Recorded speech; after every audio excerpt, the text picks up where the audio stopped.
আমরা একদম। বাঁচতে চাই এবং সবাইকে নিয়ে বাঁচতে চাই, আনন্দে বাঁচতে চাই এবং ইয়েস সবাইকে আনন্দে রাখতে চাই। এটাই ম্যাডাম, হচ্ছে এখন এই। সেই সেই সমস্ত মেয়েদের জন্য একটা জাস্ট মেসেজ আপনার কাছ থেকে নেব, যারা খুব দুর্বল অনুভব করছে এবং কথায় কথায় উল্টোপাল্টা চিন্তা করে নিজেদেরকে অ্যাটাক করার চেষ্টা করছে, তো তাদের জন্য আপনার কি মনে হয় এই ক্লাসটা হেল্পফুল হবে?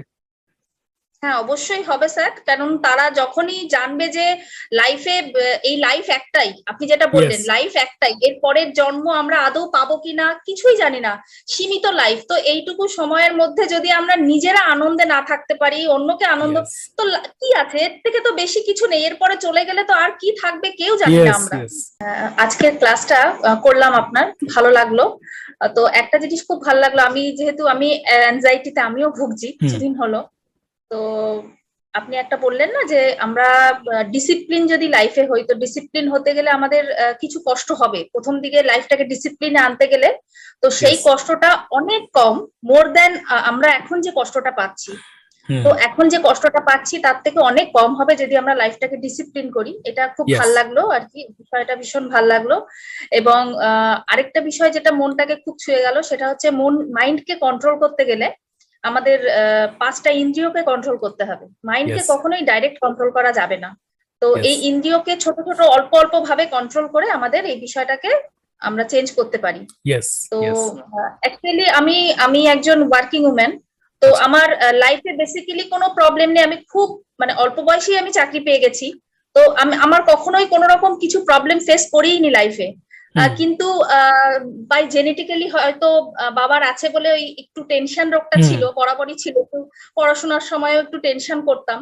তো হুম। সেখানে আপনার এই ক্লাসটা আমার মনে হচ্ছে যে আরো 4টে দিন কি শিখবো এটাতে খুব মানে ইয়েস। এক্সাইটেড রয়েছি যে আরো 4টে দিনে কিছু অন্তত আমরা কি যদি পেয়ে যাই, যে আমরা অন্তত ডেফিনেটলি। আমাদের এই ইয়েস। প্রবলেম থেকে বেরিয়ে আসতে পারি। এটাই আমার কাছে মানে কাম্য একটা ইয়েস। জিনিসই। ইয়েস। এবং আমি নয়, আমাদের মতো যারা আছে সত্যি হুম। প্রচুর মানুষ যারা বুঝতে পারে না এই ইয়েস। প্রবলেমটা, অনেকে কিন্তু বুঝতেই পারে না যে এই বুঝতেই পারে না। প্রবলেমটা তাদের ইয়েস। মধ্যে আছে।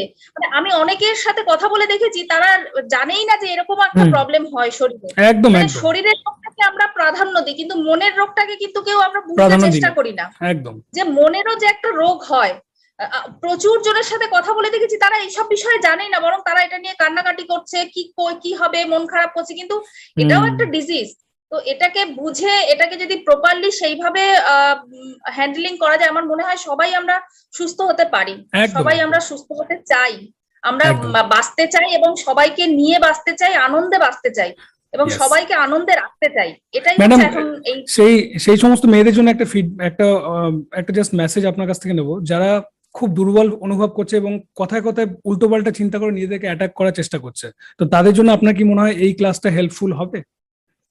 হ্যাঁ, অবশ্যই হবে স্যার। কারণ তারা যখনই জানবে যে লাইফে এই লাইফ একটাই, আপনি যেটা ইয়েস। বললেন লাইফ একটাই, এর পরের জন্ম আমরা আদৌ পাবো কিনা কিছুই জানি না, সীমিত লাইফ। তো এইটুকু সময়ের মধ্যে যদি আমরা নিজেরা আনন্দে না থাকতে পারি, অন্যকে আনন্দ, ইয়েস। তো কি আছে এর থেকে? তো বেশি কিছু নেই। এরপরে চলে গেলে তো আর কি থাকবে কেউ জানি না ইয়েস। আমরা। ইয়েস। তো এইটুকু সময় যদি আমরা ভালো না থাকি, অন্যদের ভালো না রাখি, কি লাইফে তো আর কিছু পাওয়ার নেই। ইয়েস। অতএব আগে ভালো থাকতে হবে এবং ভালো রাখতে হবে, এটাই মূল মন্ত্র হওয়া চাই লাইফের, আমার ভেরি মনে হয়। Most welcome madam, most welcome. Thank you. আপনি যদি কোনো প্রকার শারীরিক বা মানসিক অসুবিধা অনুভব করেন, তাহলে অবশ্যই আমার সঙ্গে যুক্ত থাকার চেষ্টা করুন এবং আমার ক্লাসে জয়েন করুন, এবং আপনার সঙ্গে দেখা হচ্ছে ক্লাসে। নমস্কার।